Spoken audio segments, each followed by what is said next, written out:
Annyeonghaseyo. Hi everyone, this is Ariel, one half of Soju for Two, and this is my response to the Ask Me Anything video. And I got a bunch of responses here, and then also like private message responses. So I'm gonna answer as many as I can in like 10 minutes. So probably not very many, but it's sort of the ones that I think are the best. And I'm gonna be using my phone to do that. So that's what I'm looking at.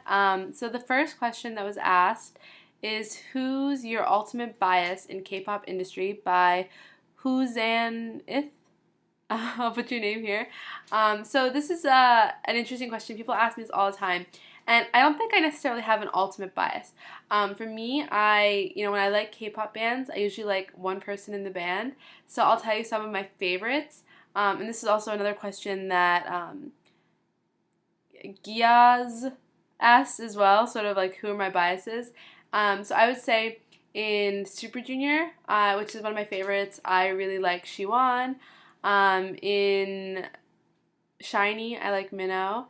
In JYJ, I love Yuchun and Jaejung, so I can't really pick there.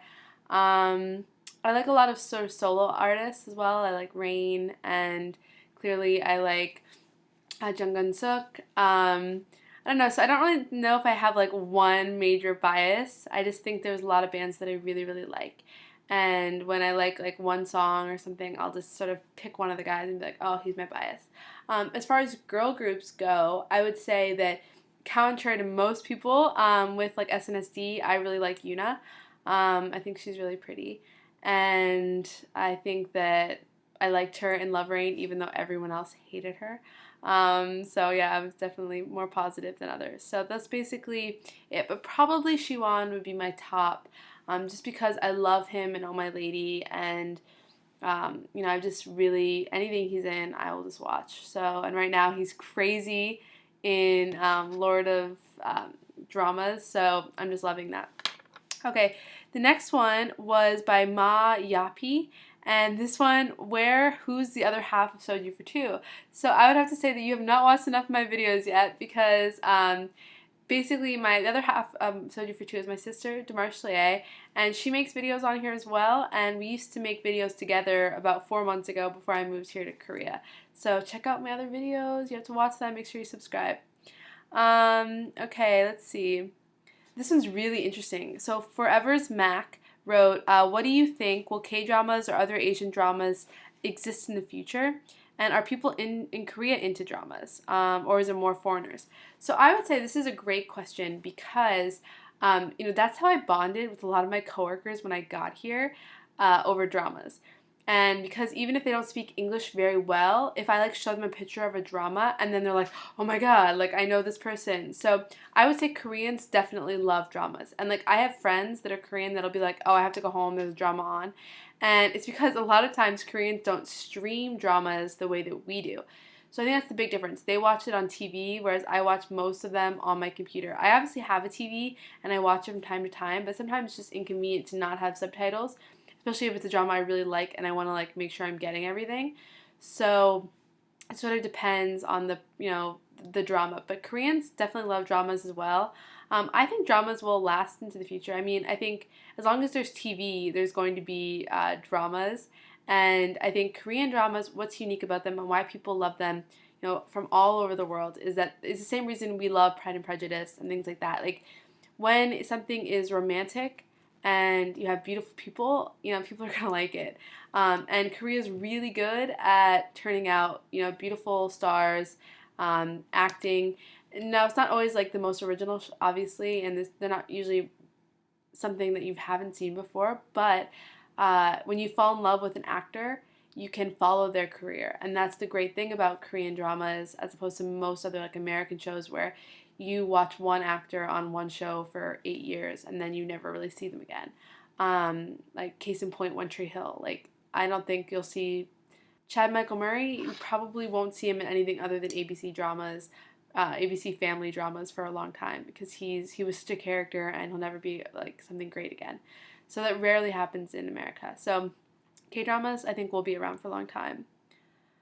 Okay, my Jaejung asks, I like your name, what do you think about the prices of food in Korea, and then clothing, She's a big shopper, so she wants to know about living expenses. So this is a great question. Food in Korea is really, really cheap.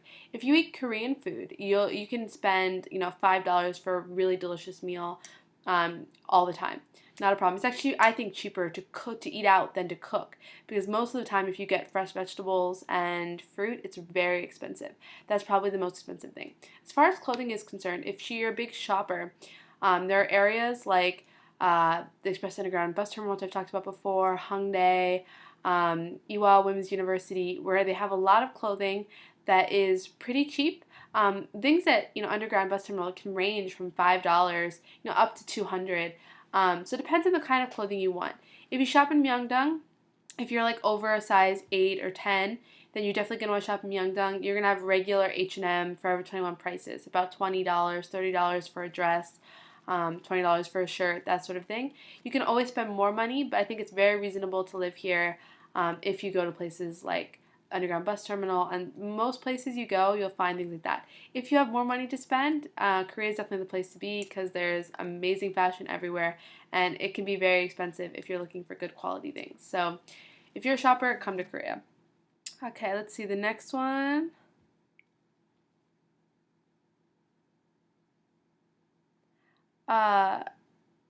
So this one is similar to other ones before. This is Miss Cutie 74 wrote, "Are you finding communicating in Korean hard, and has your Korean improved since you lived in Korea? If so, was it easy to catch on to the language?" Okay, so this is a multiple, but I think the most important part of this is like communicating here. And I would say that almost all of the time I could communicate solely in English and have no problem living in Korea. So if you don't speak Korean, I would not worry about coming here. For the most part, people speak or understand enough Korean, enough English that you'd be able to get through. The thing is about living in Seoul is that people understand English, or they can read and write English, but they don't usually have the confidence to speak it. I'm a very friendly person, so I usually make people give them more confidence about speaking. But if you don't speak any Korean, you would be fine here. If you speak some Korean, which I did before I got here, and I understand a lot of Korean, I have no problem usually communicating. The biggest problems are like things like going to the post office, things that are really super technical that I don't have the vocabulary for. Those are the hardest things for me since I've been here. But those aren't things that you have to do every day, and like my co-teacher would definitely help me. I have Korean friends that can help me. But those are the hardest things. It's like getting your cable bill sorted out or things like that. But usually if you have like some Korean friends, then you won't have any problems. But I would say that's the most difficult part, is just technical things. But day to day, ordering food, if you know basic things like water, please, bill, you would be fine on the day-to-day level. Most, department stores, they understand or speak enough English that you should be fine. So I would say that for the most part, people are really forgiving as well if you don't understand. They're very willing to be like, oh, you're, a foreigner, so of course you don't speak our language, which is so not American at all, because if you lived in America at any time, people are not forgiving if you don't speak English. But here they are, and if you don't speak Korean. I would say the biggest problem is that if you are Asian and you don't speak any Korean, people will assume you speak Korean, and they may sort of judge you because you don't speak Korean.